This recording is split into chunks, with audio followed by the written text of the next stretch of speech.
Kur në ndajnë edhe pak ditë nga nisja vitit të ri mësimor 2026-2027, Bashkia Kukësit është drejt përmbylljes së punimeve për riparimet e nevojshme në objektet shkollore, por edhe për sa i përket ambienteve të reja në shkollën Avni Rustemi, e rikonstruktuar tërësisht. Është bërë një midis shumë i mirë lidhur me shkollën Avni Rustemi, e cila do vazhdoj me kapacitet të plotë tani në shtator.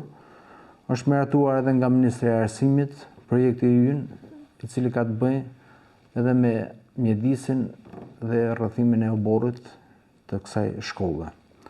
Po ashtu një objekt i ri i cili do jetë funksional në shtator është edhe konvikti i shkollës profesionale dhe besoj mjediset që shikni para dhe ju edhe shkolla Avni Rustemi janë shumë të mira.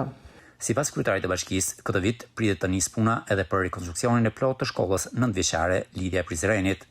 Nga ana jonë, prioritet është shkolla Lidhja e Prizrenit, e cili është një investim në vlerën 160 milion lekë PATVSH të reja dhe është miratuar nga Ministria e Arsimit.